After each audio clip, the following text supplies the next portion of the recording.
अस्सलामुअलैकुम एवरीवन, मैं इम्तियाज और आप सभी देख रहे हैं A1 एजुकेशन 2.0 पर आप सभी का स्वागत और खैर मकदम करता हूं कि आप सभी स्वस्थ और मस्त होंगे। अगर आप इस चैनल पर नए हो तो चैनल को सब्सक्राइब और वीडियो को लाइक करना ना भूलें। सुप्रीम कोर्ट ने तोड़ी चुप्पी, इन 3 तरह से भारत की नागरिकता साबित होगी, नियम में बदलाव। जी बिल्कुल, आप सही सुन रहे हैं, क्योंकि नागरिकता को लेकर काफी लोगों में हड़कंप मचा हुआ है और भारत के सभी वासियों काफी परेशान हैं और सोच रहे हैं कि अपनी हम नागरिकता को कैसे प्रूव करें। तो चलिए मैं आप सभी को 3 तरीके से आप अपनी नागरिकता को कैसे प्रूव कर सकते हैं तो सारी जानकारी मैं देने वाला हूं, इसीलिए आप सभी इस वीडियो को ध्यान से देखें। अगर आप स्किप कर देते हैं तो सारी इंफॉर्मेशन आप तक नहीं पहुंच पाएगी, ना आप समझ पाएंगे, क्योंकि सुप्रीम कोर्ट का जब भी आदेश आता है तो हम सभी को उन नियमों का पालन करना पड़ता है। क्योंकि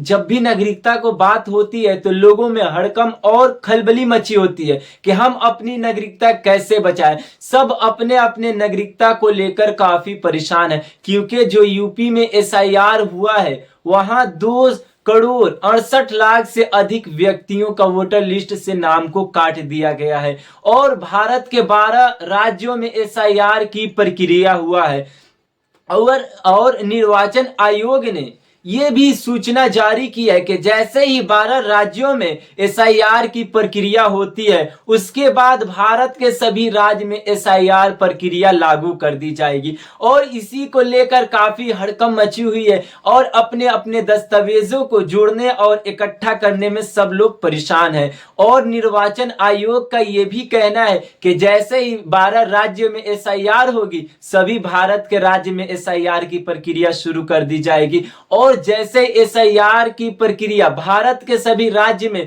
खत्म होगी वैसे ही NRC यानी नेशनल रजिस्ट्रेशन को लागू कर दी जाएगी।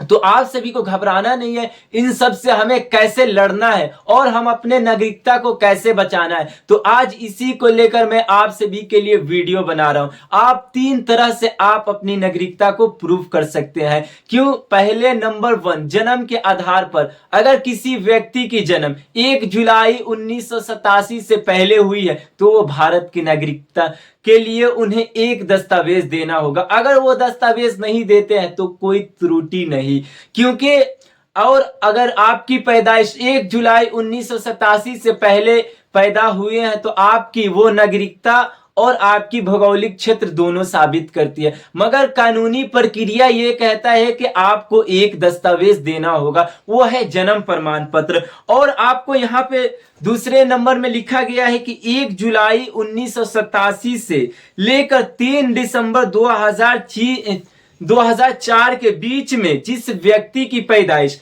भारत में हुआ है उन्हें सिर्फ एक दस्तावेज देना नहीं बल्कि उन्हें माता पिता का दस्तावेज देना होगा और उनके माता पिता भारतीय होना चाहिए, क्योंकि जब उनके माता पिता भारतीय होंगे और उनके एक दस्तावेज से और जिस व्यक्ति के अपनी नागरिकता को प्रूफ करवाना है, नागरिकता साबित करना है, तो उनके माता पिता और अपनी एक डॉक्यूमेंट जन्म प्रमाण पत्र या फिर स्कूल की मार्कशीट TC या फिर सरकारी जॉब की स्लिप या फिर आप दस्तावेज को सरकारी से कार्य से रिलेटेड दस्तावेज को लगाकर अपनी नागरिकता को बचा सकते हैं। चलिए मैं आप सभी को बता दूं कि जन्म के आधार पर आपको नागरिकता कैसे मिलती है और जन्म जो भौगोलिक प्रक्रिया है, क्योंकि कानूनी प्रक्रिया अलग है और जन्म की प्रक्रिया अलग है। जन्म आपकी भौगोलिक क्षेत्र को बताता है और कानूनी आपकी नागरिकता को बताता है। यहाँ पे लिखा गया है कि जन्म प्रमाण पत्र कानूनी रूप से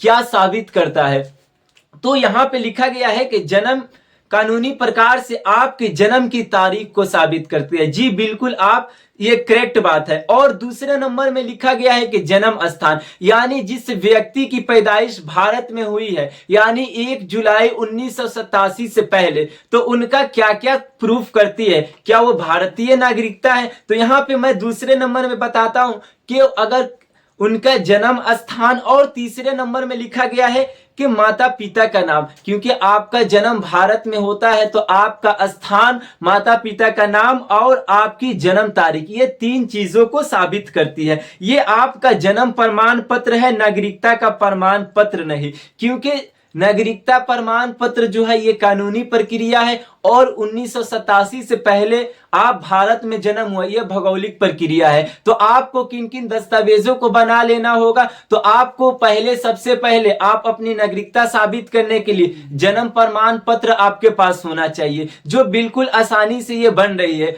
और आपके पास अगर पासपोर्ट है तो आप पासपोर्ट भी लगा सकते हैं। अगर आपके पास वोटर आईडी है तो आप वोटर आईडी से अपना अपना नागरिकता साबित कर सकते हैं। अगर आपके पास ये सारी दस्तावेज नहीं है तो पुराने निवास आय जो भी दस्तावेज है इसे लगा सकते हैं। और सहायक के साथ दस्तावेज जो आधार कार्ड को माना गया है, पैन कार्ड को माना गया है, यानी आप सहायक दस्तावेज में पैन कार्ड, आधार कार्ड, राशन कार्ड को लगा सकते हैं और आप अपनी नागरिकता को बचा सकते हैं। और नागरिकता को प्रूफ करने के लिए आपके पास मात्र एक दस्तावेज काफी है, जो जन्म प्रमाण पत्र है। तो आप अपनी नागरिकता को ऐसे बचा सकते हैं। 3 तरीके हैं जिससे आप अपना बचा सकते हैं। अगर आपके पास ये सारी दस्तावेज नहीं है तो अगर आप सरकारी जॉब करते हैं तो आप अपना सरकारी जॉब फीस, अगर आपके पास ये सारी दस्तावेज है तो आसानी के साथ आप अपनी नागरिकता को बचा सकते हैं। तो ये थी आज की काफी महत्वपूर्ण वीडियो। अगर वीडियो अच्छी लगे तो जरूर कमेंट करें और दूसरों को सहायता प्रदान करें, क्योंकि एक दूसरे की सहायता करना ही हमारा कर्म और कर्तव्य कहता है। इसीलिए वीडियो सभी नागरिक को पास पहुंचाए और ज्यादा से ज्यादा शेयर करें। अगर वीडियो अच्छी लगे तो जरूर कमेंट करें और चैनल को सब्सक्राइब करना ना भूले। धन्यवाद।